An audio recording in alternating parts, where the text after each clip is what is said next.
Las 8 palabras básicas que nos acompañan durante todo el Salmo 119: ley, dichos, juicios, testimonios, mandamientos, estatutos, preceptos y ordenación. Son 8 palabras básicas que están casi en todos los versículos del Salmo 119. En la parte 1 y 2, sobre todo en la parte 1 dimos el significado de cada una de estas 8 palabras: ley, dichos, juicios, testimonios, mandamientos, estatutos, preceptos y ordenación. Salmo 119, versículo 123. ¿Unidos lo tiene? Unidos. Mis ojos desfallecieron por tu salvación y por la palabra de tu justicia. Mis hermanos, esta era otra indicación de cuán comprometido estaba el salmista con la palabra de Dios y cuánto valoraba la salvación que encontró en ella. Miró solo a Dios, miró ansiosamente, miró mucho, miró hasta que le dolieron los ojos. Cuando dice, mis ojos desfallecieron por tu salvación, es algo, hermanos, literal. Entendemos que no es por obras, pero el salmista tenía un compromiso tal con la palabra de Dios. ¿Recuerdan que el Salmo 119 es un poema a la palabra de Dios? Un poema para la palabra de Dios o hacia la palabra de Dios.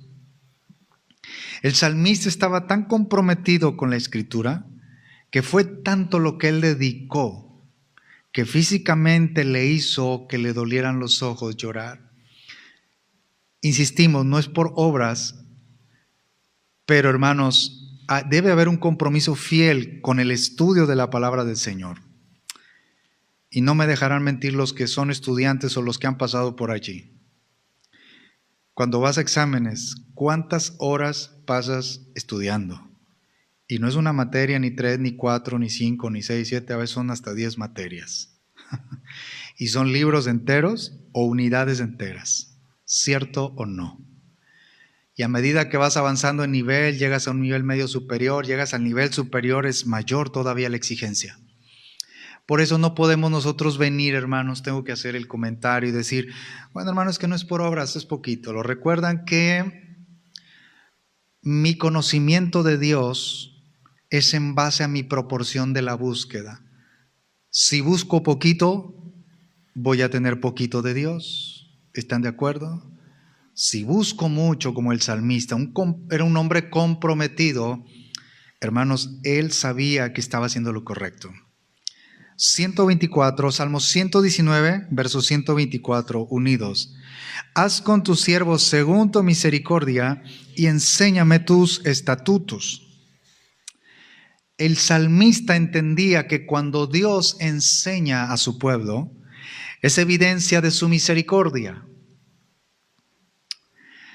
Mis hermanos, Dios no tiene la obligación de enseñarnos. Sin embargo, nos enseña porque Él es bien misericordioso.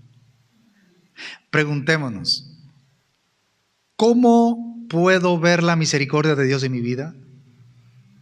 ¿Cómo puedo ver la misericordia de Dios en mi vida? Y créanme que la mayoría, todos nosotros vamos a decir, es que me libró de un accidente. Es que esto. Veo la misericordia de Dios. Es correcto. Es correcto, principalmente como dice Romanos 9:16, no es del que quiere ni del que corre, sino de Dios que tiene misericordia. Sin duda la salvación y cosas que nos ha librado en esta vida temporal, de peligros, accidentes. Pero ¿cómo puedo ver la misericordia de Dios en mi vida? La respuesta es esta: porque Él ha querido revelarme su palabra, ha querido enseñarme su palabra. Por eso es un privilegio que usted y yo tengamos una Biblia en nuestras manos. En su hogar, en su casa, que yo tenga una Biblia que usted pueda enseñarle a su familia la Escritura. Dios tiene misericordia de nosotros, que quiso compartir su conocimiento con nosotros. 125, Salmo 119, 125, unidos. Tu siervo soy yo, dame entendimiento para conocer tus testimonios. Hermanos, el salmista se llama a sí mismo siervo. siervo, siervo de Dios. Comprendía que esto significaba que tenía obligaciones para con Dios. ¿Soy siervo de Dios? Sí. ¿Usted es una sierva de Dios? Sí. Entonces tenemos que ser como el salmista. Si yo digo soy siervo de Dios, entonces reconozco que tengo obligaciones para con Dios, porque el siervo que hace, sirve. Sirve. Y tiene a alguien, a un amo a quien rendirle cuentas. Ese es el Señor. El salmista quería entendimiento. No tanto para conocer el futuro o algunos secretos ocultos o de alguna persona. Él quería entendimiento para conocer mejor los testimonios de Dios. Él quería entendimiento para conocer mucho mejor, para tener mayor comprensión de los testimonios de Dios. Hermanos, ustedes y yo reconocemos que la palabra de Dios solo se entiende con la ayuda de Dios mismo. Si yo quiero entender la palabra de Dios por sí solo, no se puede. Necesito la ayuda de Dios para poder entender su palabra. ¿Están de acuerdo? Por eso seamos como el salmista, usted y yo, dame entendimiento en tus testimonios. 126, Salmo 119, 126. Unidos, tiempo es de actuar, oh Jehová, porque han invalidado tu ley. Casi pareciera de mala educación que un hombre le diga a Dios, tiempo es de actuar. O que alguien le diga a Dios, Dios, es tiempo de que actúes. Pareciera como de mala educación. Sin embargo, muchos que caminan con Dios entienden perfectamente la súplica desesperada del salmista. La entienden perfectamente. Es una súplica desesperada. Es decir, el salmista está tan necesitado y dependiente de Dios que es bueno y correcto hacer su petición con valentía. ¿Cuál es la petición? Tiempo es de actuar, oh Jehová. Ahora, es una petición del salmista a Dios. Fue valiente el salmista al decirle, tiempo es de actuar, oh Jehová. Pero pregunta, ¿para qué le pide a Dios que actúe? ¿Para qué? ¿Para recibir cosas materiales? ¿Para recibir una sanidad del cuerpo? No. La respuesta lo dice en el mismo verso. Porque han invalidado tu ley. O sea, lo que provoca la súplica es que muchos están desatendiendo la ley de Dios. Es decir, ¿cuántos de nosotros, yo reflexionaba esto, hermanos, cuando estamos escribiendo el tema y decía, Señor, ¿cuántos de nosotros estamos así? Que usted y yo digamos, Señor, actúa porque veo que cada vez mi familiar, mi ser querido, mi amistad está invalidando tu ley, está violando tu ley. ¿Nos duele eso, hermanos? Que estén en contra de la ley de Dios, nos debería de doler. Esa era la petición del salmista, actúa, Señor, porque cada vez invalidan tu ley. Cada vez invalidan tu ley, cada vez más. Ahora esto es bíblico, hermanos. Lo vimos el domingo, el amor de muchos se enfriará. Se multiplicará la maldad, se ha perfeccionado la maldad. Es parte de las señales antes del regreso inminente de Cristo. Los jueces es un ejemplo de eso. Jueces capítulo 21, versículo 25. Dice la Escritura, Jueces 21, 25. En estos días no había rey en Israel. Y observen la siguiente línea. Cada uno hacía lo que bien le parecía. Cada persona hacía lo que bien le parecía. Es decir, generalmente, hermanos, el periodo de algunos 400 años de los jueces fue marcado por este individualismo radical. Es decir, individualismo, cada quien vivía como quería, no como decía Dios. Ellos rechazaron, los jueces rechazaron el estándar de la palabra de Dios. Y aceptaron el estándar individual de hacer lo que bien les parecía. Es decir, esta es la ley de Dios. No, yo no quiero la ley de Dios. Voy a vivir como a mí me parece. Les pregunto, ¿Eso lo estamos viendo hoy, hermanos? Sí. Porque si hoy, hermanos, todos quisieran, este lugar estaría lleno. Pero usted un día, Cristo, de usted y de mí tuvo el Señor misericordia, tuvo a bien salvarnos. Y hoy nos tiene aquí. Amando su ley, tratando de obedecer su ley, no invalidando su ley. Por eso el salmista decía, tiempo es de actuar porque han invalidado tu ley. Y aquí surge también otra pregunta, hermanos.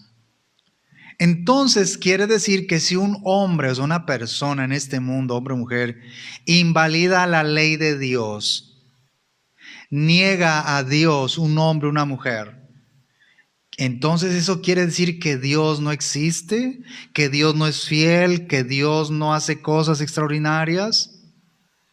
Romanos capítulo 3, verso 3, Romanos 3:3, dice la Escritura, porque ¿qué si alguno de ellos han sido incrédulos? Su incredulidad habrá hecho nula la fidelidad de Dios. Es decir, el hecho de que muchos no crean a la palabra de Dios y la invaliden, eso no anula la existencia de Dios, la fidelidad de Dios y la veracidad de Dios. Ejemplo, lo he dicho varias veces, lo vamos a volver a decir. Yo soy cristiano. A una persona que le quiero hablar, no es cristiana obviamente, y le digo, fíjate, Dios existe, puedo ver esto. Y esta persona me dice, no, Dios no existe, Gerardo. Dios no existe. Entonces preguntan mis hermanos, ¿el hecho de que esa persona diga que Dios no existe, ¿es verdad que Dios no existe o sí existe? Sí existe. El hecho de que los ateos, me llamaba mucho la atención porque escuchaba y leía de un grupo de ateos en cierto país que mandaron retirar todas las Biblias de un hotel, ¿verdad? Que mandaron retirar las Biblias del hotel, ¿no? Porque había hospedados ahí personas creyentes. Y un grupo de ateos se juntó y dijeron, queremos que no entren las Biblias aquí. Y yo pensaba, ¿será que tienen temor porque saben bien que la palabra de Dios los puede cambiar y que la palabra de Dios es la verdad? Claro que es por eso. Claro que es por eso, porque saben bien, hermanos, porque ven las vidas transformadas de usted y de mí, de tantos cristianos alrededor del mundo. Saben que la Biblia es la verdad. Por eso tienen tanto poder, por eso tienen tanto temor estas personas. Entonces, volviendo al Salmo 119, 126, Salmo 119, 126, tiempo es de actuar, oh Jehová, porque han invalidado tu ley. Pero acuérdese, usted y yo tenemos que seguir orando, Señor. Aunque veo mi familia cada vez más alejada de tu palabra, por favor actúa, Señor, en tu voluntad. Quiero que un día ellos también estén caminando en tu palabra. Esa es nuestra oración. Seguimos, hermanos. 127, Salmo 119, 127. ¿Lo tiene usted? Léalo conmigo, dice, por eso he amado tus mandamientos más que el oro y más que oro muy puro. Aunque otros consideraban la palabra de Dios como inválida, como lo acabamos de ver, o sea, no quieren la palabra de Dios, dicen que eso no es cierto, el salmista decide amar sus mandamientos aún más. O sea, el salmista, aunque ve tanta oposición, tanto rechazo a la Biblia, a los mandamientos, entre más rechazo del mundo hacia la Escritura, hacia los mandamientos, el salmista decide amar más todavía los mandamientos de Dios. Porque él los valoraba más que el oro y más que oro muy puro. Ahí dice el verso, Salmo 119, 127. Ahora, ¿puede el oro fino ofrecernos bendiciones como estas? Hablando en el oro literal. Pues no, ¿verdad? Qué bueno, hermanos, que estamos conectados, como dice mi papá. No. ¿Puede el dinero ofrecernos bendiciones que solo la palabra de Dios nos ofrece? No puede. El dinero, el oro puede curar mi corazón ennegrecido, porque ese es el corazón que tiene el hombre, ennegrecido, ¿verdad? ¿Puede el dinero, el oro aliviar mi espíritu herido? ¿Tiene alguna paz? ¿Tiene consuelo el oro o el dinero? ¿Tiene consuelo cuando ya me encuentre en mi lecho de muerte? ¿Me va a consolar el dinero?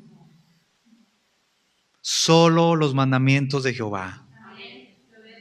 Aquí hay consuelo. Yo me sigo consolando, hermanos, todavía, en plena tristeza, en medio de la tristeza. De verdad. Y si hoy todavía estamos en pie, es gracias al poder de la palabra del Señor. Y si usted está en pie, es gracias al Señor y a su palabra. Su palabra nos ha sostenido. Hermanos, no cambiemos la palabra de Dios por las cosas de este mundo. El mundo pasa y sus deseos, pero el que hace la voluntad de Dios permanece para siempre. Amén. 128, versos 128, Salmo 119, verso 128. Léalo conmigo. Por eso estimé rectos todos tus mandamientos sobre todas las cosas y aborrecí todo camino de mentira. El salmista proclama la infalibilidad de la palabra de Dios. El salmista proclama la infalibilidad de la palabra de Dios, infalible, es decir, indefectible. Les pregunto, ¿la Biblia tiene error? La Biblia es perfecta, porque Dios, el autor, es perfecto. Sus mandamientos son rectos, no incorrectos, y son rectos sobre todas las cosas. ¿Sí? Por eso nosotros no somos una religión. El cristianismo bíblico no es una religión. Somos seguidores de Jesucristo, discípulos de Cristo. ¿Verdad? Entiendo que el incrédulo que no conoce, tal vez usted así decía, os decíamos, oye, ¿qué religión eres? Ah, ¿eres cristiano evangélico? Sí, somos cristianos evangélicos. Es una respuesta correcta. Ah, son cristianos de los protestantes. Ya ve que algunos nos dicen protestantes, sí. Son de los hermanos. Sí, de los hermanos. ¿Verdad? Pero no somos una religión porque no seguimos a un hombre mortal como usted o como yo. Seguimos a un hombre llamado Jesucristo y sus enseñanzas. No lo vemos, Juan 8:31, Jesús hablando a sus discípulos. Dice Cristo, si ustedes permanecen en mí y en mis palabras, seréis verdaderamente mis discípulos. Y eso se refiere a aferrarse a las enseñanzas de Jesús. Estas son las enseñanzas de Jesús. Me tengo que aferrar a las enseñanzas de Cristo. Por eso, hermanos, nosotros no estamos en una religión. No somos testigos de Jehová. Oramos por ellos para que el Señor los salve. No somos mormones tampoco. Ellos, hermanos, imagínense con un hombre llamado José Smith. No.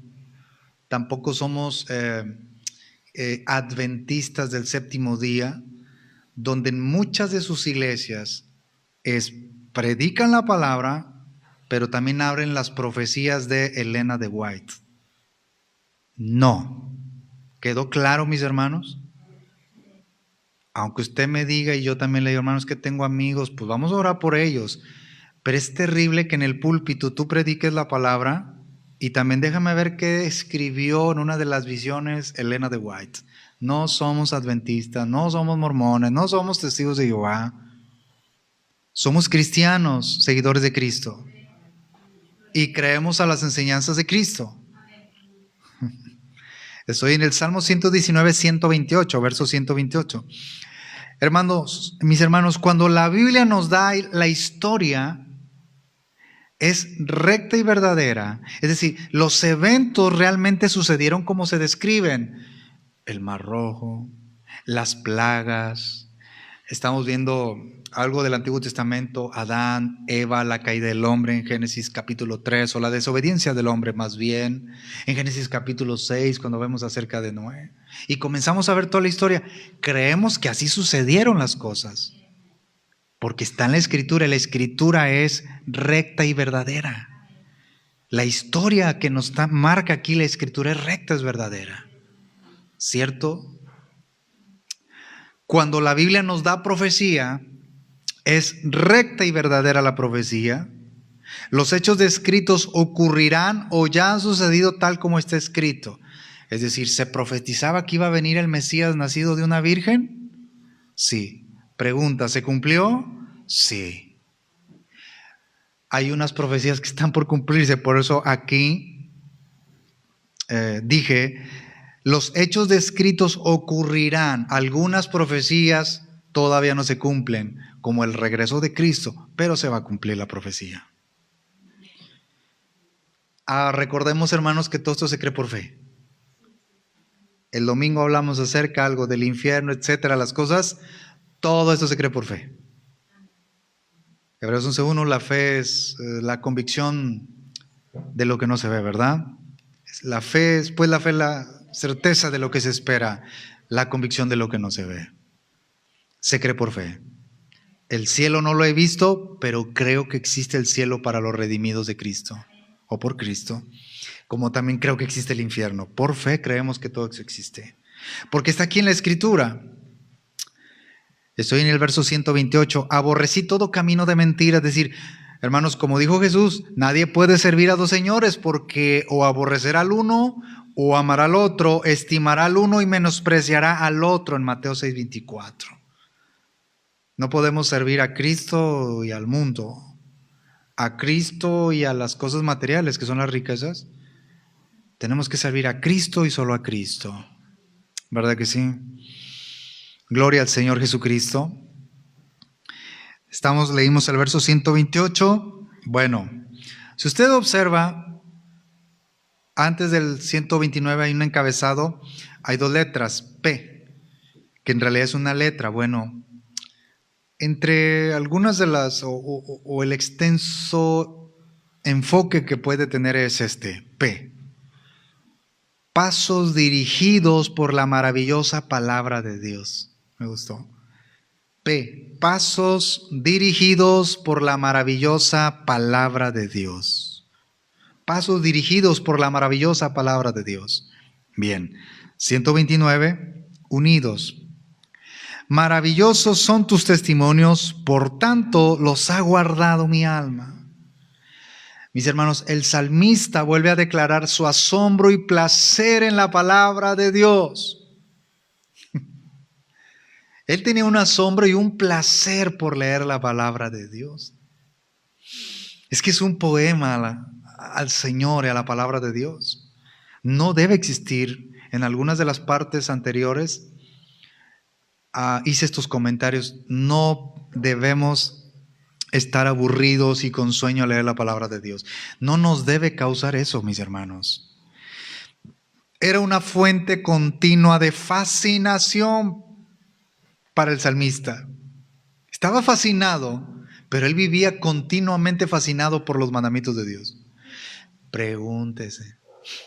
Usted y yo tenemos amistades cristianas que se fascinan por la palabra de Dios o por las cosas de este mundo. Muy simple. ¿Cómo ya, tú sabes cómo. Si tú tienes un amigo muy querido cristiano, cristiana, ¿verdad? Cristiano, cristiana, tú hablas con él por teléfono, no sé. Bueno, le hago así. Perdón, pero voy a decir algo. Dicen que los que hacemos esta señal, que somos de allá del año 1535, ¿verdad? Y que ahora los jovencitos cuando dicen, vas a hablar por teléfono, que le hacen así, ¿verdad? Entonces pues ya me balconeé, ¿verdad? Soy del año no sé cuál. Bueno, entonces cuando hablas por teléfono, se ríen. Entonces cuando hablas por teléfono, toda una hora, no, sí, te hablo de la lavadora, de la casa, que la familia, que los hijos, que no sé qué, que la escuela, que todo. Y luego dices tú, bueno, ¿y los hombres de qué te hablo? De fútbol, de que la lucha, que no sé qué, que el que perdió la máscara, que el trabajo, que no sé qué, que todo terrenal. Y dices, pregúntate, este hombre, esta mujer, preguntémonos nosotros, ¿está fascinado por la palabra de Dios o por las cosas de este mundo? El salmista estaba fascinado y vivía fascinado con la palabra de Dios. Estos testimonios, hermanos, instruyen, elevan, fortalecen, confortan el alma. ¿A cuánto nos sigue confortando el alma? ¿Verdad que sí? Hermanos, No consideremos los testimonios de Dios como una tarea seca o un estudio ordinario, sino concentremos nuestras mentes, nuestra fe, nuestra humildad y la oración en ellos. Tenemos que concentrarnos por completo, ¿verdad? Pues voy a tratar de ser, ¿sabes qué? Ayúdame, Señor. Primero oramos y ahora sí, abrimos la Biblia. Dame, Señor, más fascinación por tu palabra, más admiración. Este versículo 129 dice, por tanto los ha guardado mi alma. Es decir, el gozo duradero y permanente que el salmista tenía en la palabra de Dios lo incitaba a una mayor obediencia. Entre más leas la Biblia, entre más yo lea la Biblia, entre más ponga más seriedad a la Biblia, más te va a incitar a querer más de Dios. Verso 130. Seguimos, hermanos. Verso 130. ¿Lo tiene? Léalo conmigo. La exposición de tus palabras alumbra, hace entender a los simples. Aquí el salmista en el versículo 130 repite una idea anterior, que la palabra de Dios lo alumbra. La palabra de Dios lo alumbra. Sus palabras dejaban las cosas más claras, no menos. Vuelvo a decirlo. Las palabras de Dios dejan las cosas más claras, no confusas. La Biblia no confunde, la Biblia aclara. La Biblia trae luz. Por eso, hermanos, cuando llegaba la palabra, entraba la luz y la claridad a esa vida. Porque Cristo es luz y su palabra es la luz. Trae luz, son vida. Este versículo dice, la exposición de tus palabras alumbra. La palabra hebrea para exposición significa puerta o revelación. Puerta o revelación, entonces se lee, la revelación de tus palabras me alumbra. La revelación de tus palabras me alumbra. La palabra no encuentra entrada en algunas mentes, porque están bloqueadas esas mentes de algunas personas. Están bloqueadas las mentes por la presunción, el prejuicio o la indiferencia. Pero donde se presta la debida atención, la iluminación divina llegará. ¿Están de acuerdo, hermanos? ¿Tenemos confusión? Vamos a la palabra entonces para aclarar nuestras dudas. ¿Hay oscuridad en esa vida? Hay que exponerle las palabras de Dios, porque la palabra de Dios alumbra. La exposición de tus palabras me alumbra. Entonces imagínense un culto sin palabra de Dios. ¿Qué luz puede haber allí en esa iglesia? Nada. En cambio, el predicador, el pastor, tiene que predicar la palabra para que pueda haber, hermanos, ese alumbramiento a nuestras vidas. Seguimos con ese Salmo 119, 130. La exposición de tus palabras alumbra, hace entender a los simples. Mis hermanos, tan asombroso es el poder de esta luz celestial, que de cualquier página de este libro sagrado, un niño, un simple, bajo la enseñanza celestial, puede obtener más instrucción que la que el filósofo más reconocido en esta tierra pueda tener. Mire cómo es el Señor. Por eso decíamos, ¿cómo sé que tiene misericordia de mí? Porque Él quiere enseñarme su palabra. Entonces, hermanos, usted, mis hermanos, terminé primaria solamente, no se mortifique. Si usted es una persona, de verdad, hermanos, en serio, que usted anhela como el salmista la palabra de Dios, Dios, bajo esa enseñanza celestial, le va a dar más instrucción que la sabiduría de este mundo. ¿Cuántos decimos amén? Hermanos, la Biblia nos ha enseñado a hablar bien. Nos ha enseñado a escribir bien la Biblia. ¿Cambia nuestro vocabulario la Biblia? ¿A poco no de repente su esposo, la esposa, los hijos, las amistades, de repente usted empieza a hablar y dice, ¿de dónde saca estas palabras? Es en serio, hermanos. Nos enseñó a hablar bien la Biblia, bien, no a decretar y declarar. Ay, no me podía quedar callado, ¿verdad? Dios no nos enseñó a eso, Dios nos enseñó a orar. Cristo. ¿Me explico? Dos aspectos respecto, hermanos, a esta promesa de que podemos ser entendidos en la palabra de Dios. Dos aspectos. Número uno, es una promesa para los simples, es decir, pueden acercarse a la palabra de Dios con confianza, esperando que Dios les dé ese entendimiento. Por eso usted y yo debemos acercarnos con confianza a la palabra de Dios, ahí en su mesa, en su casa. Abra la Biblia, abramos la Biblia para que se exponga la palabra de Dios. Y dos, también es una responsabilidad para los simples. No pueden poner excusas por su intelecto medio o inferior o capacidades mentales, como ahorita dije que me adelanté. Todavía somos responsables de buscar a Dios en su palabra. O sea, si yo digo, no, hermano, yo ya estudié mucho la Biblia hace 10 años. No. Gerardo, eres responsable todavía hasta que te mueras o hasta que el Señor venga por ti, eres responsable de seguir estudiando la palabra y predicar la palabra. ¿Están de acuerdo, hermanos? Somos responsables todos. Yo puedo culpar al pastor, ¿verdad? No, es que el pastor no enseña bien. No, es que la hermana maestra de la escuela dominical no enseña bien. Necesitamos buenos maestros, ¿no? A ver, ya me va a salir lo regio. ¿A poco todos tuvimos buenos maestros en las primaria, secundaria, preparatoria, en las escuelas? ¿A poco sí? Todos eran muy buenos. Díganme, hermanos. ¿Verdad que no? Dice, no. A veces explicaba mejor un alumno, un compañero, y le entendiste. Se iba al maestro y nos dejaba con todo el problemón. Y yo, ¿sí le entendiste? Sí, yo sí. No, mira, ya nos explica. Ay, a ti sí te entendemos. Y a poco por eso decías, no, ya no voy a ir a la escuela porque ya no quiero terminar la carrera porque el maestro no enseña bien. ¿A poco le hacías así? ¿O le vas a hacer así? Es una responsabilidad personal, hermanos.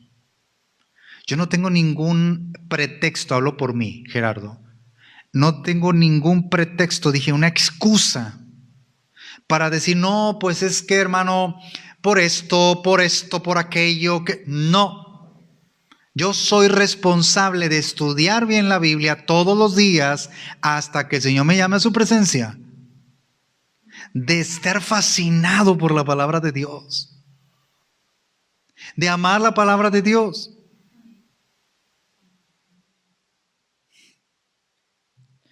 El salmista, hermanos, era lo que hacía. Verso 131, Salmo 119, verso 131. Léalo conmigo. Dice, mi boca abrí y suspiré porque deseaba tus mandamientos. Mire, observe, escuche, esta era una metáfora tomada de un animal agotado en la persecución. Un animal agotado en la persecución. El animal corre cuando lo están persiguiendo, con la boca abierta para tomar aire fresco. El corazón late alto y la fuerza muscular casi se agotaba a causa de la fatiga, porque va corriendo el animal. Es una metáfora que usa el salmista aquí. Es decir, el salmista va en pos del mismo Dios. Como el Salmo 42, versículo 1 y 2, como el ciervo brama por las corrientes de las aguas, así clama por ti, oh Dios del alma mía. El ciervo, el animalito. Cuando tiene ese clama, así nosotros, todo el tiempo tenemos que estar sedientos de Dios. A ver, Él ya sació nuestra sed respecto a la salvación, pero todo el tiempo tienes que tener un deseo de estar en la presencia de Dios. Todo el tiempo, hermanos. ¿Verdad? Este versículo dice, porque deseaba tus mandamientos. Él anhelaba guardarlos, anhelaba enseñarlos, anhelaba hacer que todos a su alrededor anhelaran los mandamientos de Dios. El que de verdad anhela no se contenta con anhelar. Lo digo otra vez. El que de verdad anhela no se contenta con anhelar. En otras palabras, todo esto que acabo de decir, él anhelaba guardarlos, o sea, tenerlos, pero también anhelaba obedecerlos y enseñarlos. Él anhelaba, hermanos, que otros a su alrededor también anhelaran. La pregunta es, ¿yo soy de inspiración a otros respecto a la memorización de la palabra? Respecto a que realmente ven un interés en mí en la palabra de Dios. O sea, ¿yo inspiro a otros de que soy una persona que estoy en la palabra? Cada uno de nosotros tenemos nuestra respuesta. Yo tengo gente que me ha inspirado mucho a predicar la palabra. Y digo, de verdad, ¿qué sabiduría Dios ha dado a estos hombres? Son de inspiración para mí. Pero luego pienso, todo el trabajo, no el trabajo, todo lo que hay detrás que no vemos. Demasiado, hermanos, aquí y aquí. Porque qué bonito, ¿no? Dije otra vez, aquí cierro el 131. El que de verdad anhela no se contenta con anhelar. Ay, hermano, ¿cómo quisiera? Pues sí, pero no leo la Biblia. Lo vuelvo a decir, ya lo he dicho como 500 veces. Le pido a Dios sabiduría, pero me da pereza leer la Biblia. Así no aplica. Dame sabiduría, Señor. Abre la Biblia y vendrá la sabiduría. ¿Está bien, hermanos? 132. Léalo conmigo. Mírame y ten misericordia de mí, como acostumbras con los que aman tu nombre. Mis hermanos, es maravilloso pensar que Dios tiene una costumbre, un patrón de acción con los que aman su nombre. ¿Cuál es su costumbre de Dios? Con los que aman su nombre. Pregunta, ¿cuántos aman a Dios? Amén. Bueno, ¿cuál es la costumbre de Dios? ¿Cuál es el patrón de acción que Dios tiene? Tener misericordia con ellos. ¿Cómo no vamos a estar con Dios, hermanos? Nos conviene. ¿Qué significa amar el nombre de Dios? Surge la pregunta. ¿Qué significa amar el nombre de Dios? ¿Solamente decir te amo? No. Le voy a decir 4 cosas de qué significa amar el nombre de Dios. Número 1, amar la persona de Dios. O sea, querer estar con Él en comunión. 2, amar el carácter de Dios. En otras palabras, los atributos de Dios. ¿Quién es Dios?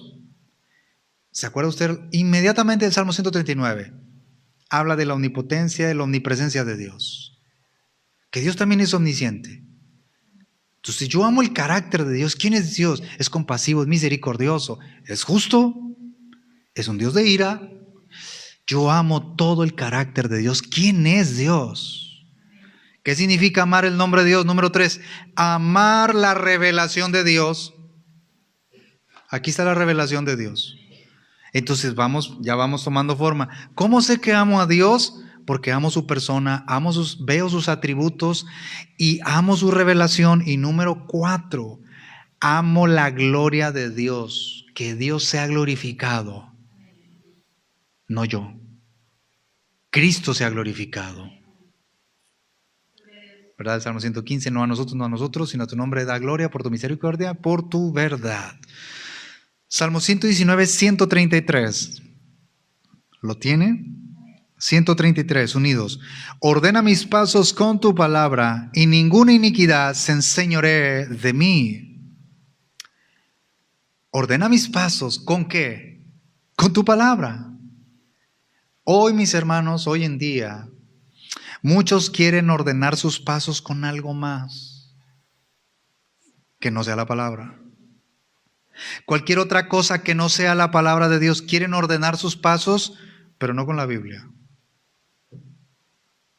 3 cosas le digo. 1, ese tipo de personas quieren ordenar sus pasos con sus sentimientos, lo que tu corazón te dicte. Pero el corazón es engañoso, más que todas las cosas. ¿Quién lo conocerá? Solo el Señor. Entonces no es lo que tu corazón te dicte, es lo que la Biblia dice, porque la Biblia es perfecta. Entonces, muchos quieren ordenar sus pasos con sus sentimientos. Por cierto, lo digo rápido, ¿sí? Porque tengo que aprovechar el viaje. Gracias, hermano. En adolescencia se trató el tema del bautismo y la Santa Cena, ¿cierto? El domingo en la clase dominical. Ok. Y yo les hacía la pregunta, les digo, a ver, ¿quiénes de ustedes son bautizados? Bueno, primero, nacidos de nuevo, salvos. No vayan a esperar a llegar a 20 años y todavía no siento bautizarme. les digo, ya están en edad de comenzar a tomar una decisión. Y el bautismo no es un asunto de sentimiento, ¿lo recuerdan? Es una decisión de obediencia. Por eso hoy tenemos cristianos ya viejos y todavía dicen, no he sentido bautizarme, hermano. Pues no, así no aplica. No es sentir, es obedecer. El salvo lo que quiere hacer es obedecer a Dios. ¿Me explico? No es con tus sentimientos como vamos a ordenar nuestros pasos. Número 2, muchos quieren ordenar sus pasos con sus circunstancias. Con sus circunstancias. Si estoy enfermo, no puedo seguir a Cristo, hermano, porque la hermana me volteó la cara, ¿verdad? Y la hermana ni lo hizo intencional. El hermano no me saludó. ¿Te fijaste que Gerardo no me saludó? Es bien sangrón. No me quiere hablar. ¿En serio?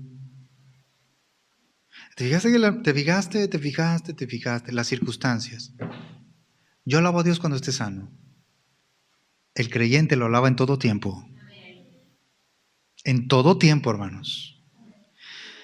Y número 3, muchos quieren ordenar sus pasos con su comodidad. Con su comodidad. Y muchos siguen en comodidad.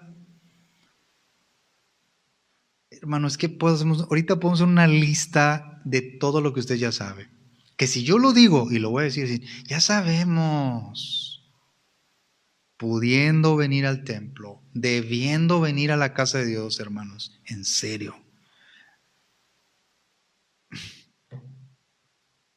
Muchos de nosotros ya salimos de la comodidad.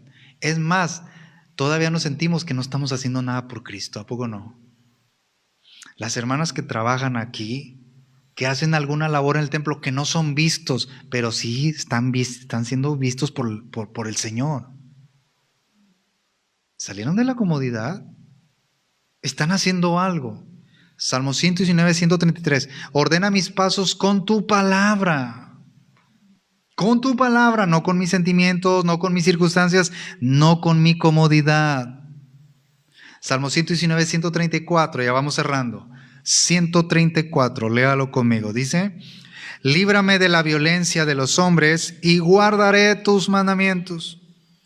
Aquí específicamente el salmista, estoy cerrando, habla de peligros por la violencia de los hombres, porque hay peligro afuera, ¿cierto? ¿Sí o no, hermanos? Hay peligro, pero él dice, líbrame de aquellos que nos oprimen, pero en medio de eso, yo guardaré tus mandamientos, porque Dios puede permitir que algo no suceda. ¿Verdad que sí? Si un Señor, ayúdame. Podemos estar en medio de un accidente, qué sé yo, hermanos. Pero en medio de eso, yo guardaré tus mandamientos. Aún ahí no vamos a claudicar. Los últimos 2 versículos, pero voy a intercalar una cita. Salmo 119, 135. Unidos. Haz que tu rostro resplandezca sobre tu siervo y enséñame tus estatutos. ¿Observan? Casi en todos los versículos, una de las 8 palabras, mandamientos, estatutos, ley. Lo voy a volver a decir. Sin la Biblia no hay relación con Dios. Sin la Biblia no hay pastorado. Sin la Biblia no hay iglesia. Sin la Biblia no hay cristianismo. Sin la Biblia, Cristo no está ahí en esa vida. Sin la Biblia, no hay un mover del Espíritu Santo. Aquí está. Conocer el rostro de Dios que brilla sobre nosotros es estar en paz con Dios y saber que Él está en paz con nosotros. ¿Cuántos queremos siempre estar buscando el rostro de Dios? Primer libro de Crónicas, 16, versículo 11. Primer libro de Crónicas 16, 11. Es un versículo muy conocido, hermanos. Buscad a Jehová y su poder, buscad su rostro continuamente. Es lo que usted está haciendo aquí. Viene a buscar el rostro de Dios. Mañana o ahorita llegando a su casa antes de dormir, busca el rostro de Dios. ¿Verdad que sí? Con su familia, con sus hijos, cada uno de nosotros. y mañana vuelve a buscar el rostro de Dios. Último versículo, Salmo 119, 136. Unidos por hoy, dice: ríos de agua descendieron de mis ojos porque no guardaban tu ley. Es decir, aquí ríos de agua se refiere a que el salmista llega a las lágrimas por el pecado de otros. Voy a volver a decirlo. El salmista se llenó de lágrimas como ríos por ver el pecado de otros. Porque dice, porque no guardaban tu ley, no él, los impíos, los malos. El salmista aquí no se entristecía por sus propios problemas, sino por los pecados de otros y las consecuencias que esos pecados traerían. Usted, que ahora está en Cristo, si suponiendo que su mamá era creyente, su papá oraba por usted, ¿a poco su papá no se afligía por usted cuando usted andaba en el mundo? ¿Y cómo andaba? Lloraban como ríos. Eso es lo que el salmista. Lloraban por los pecados de ellos. Ahora usted está en Cristo, ahora usted debe de llorar porque tiene a Cristo por los pecados de los que están cerca de usted. ¿Verdad que sí? Como ríos. Usted ora por sus hijos, por su familia, y tenemos que seguir orando por ellos, hermanos. Que el Señor tenga misericordia, como lo tuvo con nosotros. Así como Jesús se entristeció por Jerusalén, lo recuerdan en Mateo capítulo 23, versos 37 al 39, y por los corazones duros de los líderes religiosos en Marcos 3:5, el salmista se entristece aquí, y aquí concluyo por hoy, esta parte 11. Deberíamos ser como el salmista, es decir, me debo entristecer cuando la ley de Dios es violada. ¿Usted se entristece cuando rechazan la Biblia?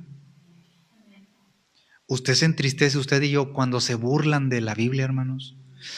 ¿Verdad que sí nos entristecemos? No, es más, ¿cuántos han llorado, hermanos? Usted le ha dolido en su corazón y dice, ¿cómo? Mira lo que está, hasta hacen chistes en televisión.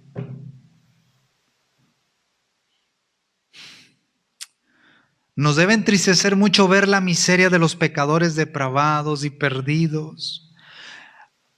Pero no...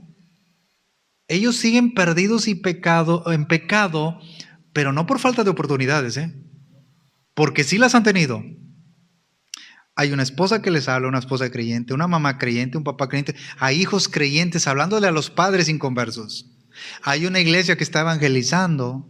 Hay hermanos que están repartiendo algún folleto. No es por falta de oportunidades que no quieren venir a Cristo. Cristo sigue llamando. Pero el hombre en su depravación no quiere la ley de Dios. Nosotros tenemos que seguir orando y seguir predicando. Este versículo dice, porque no guardaban tu ley.